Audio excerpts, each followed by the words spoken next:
Hi உறவுகளே, night எங்கள் வீட்டில் டின்னர் என்னென்னு பார்த்தீங்கன்னா சேமியா உப்புமா செய்யலான்ட்டு இருக்கேன். அதுக்கு தேவையான பொருள் வெங்காயம் ஒரு 3 வெங்காயம் அரிஞ்சு வச்சுருக்கேன், பச்சை மிளகாய் 3 பச்சை மிளகாய், தக்காளி கொஞ்சம், கருவேப்பிலை எடுத்திருக்கேன். இந்த தக்காளி வந்து எங்கள் வீட்டு செடியில் விளைஞ்சது, குட்டி தக்காளி. அதை எடுத்து இது டேஸ்ட்டாக இருக்கும், எல்லா சமையலுக்குமே சேர்த்துக்குவேன் நான்.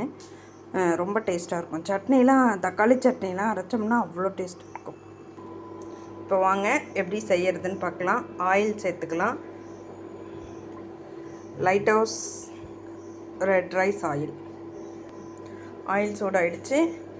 கடுகு போட்டுக்கலாம், உளுத்தம்பருப்பு போட்டுக்கலாம், கொஞ்சம்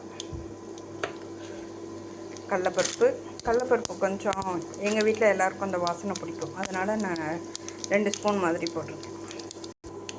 கடலப்பருப்பு லைட்டாக ப்ரௌன் ஆன அப்புறம் நம்ம இப்போ கருவேப்பிலையை சேர்த்துக்கிறோம். பச்சை மிளகாய் சேர்த்துக்கலாம்.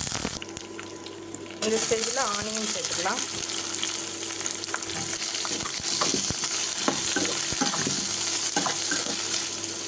ஆனியன் வணங்கிறதுக்கு கொஞ்சம் உப்பு சேர்த்துக்கலாம்.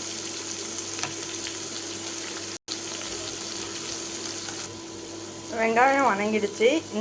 அப்புறம் தக்காளி ஆட் பண்ணிக்கலாம்.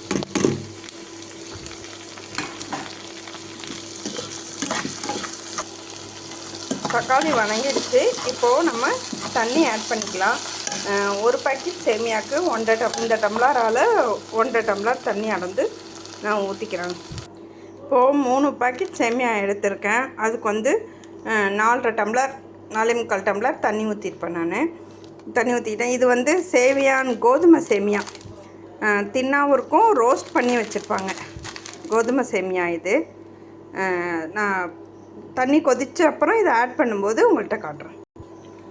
தண்ணி கொதிச்சிருச்சு. இந்த ஸ்டேஜில் வந்து நம்ம சேமியாவை ஆட் பண்ணிக்கலாம். இது வந்து கோதுமை சேமியா, தின் அண்ட் ரோஸ்டட் சேமியா. இந்த ஸ்டேஜில் சேமியாவை நம்ம ஆட் பண்ண போகிறோம்.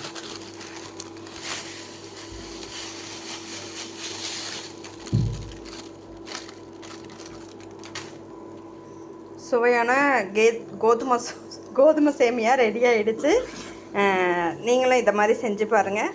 Thank you friends. Wish you wealth. வாழ்க வளமுடன்.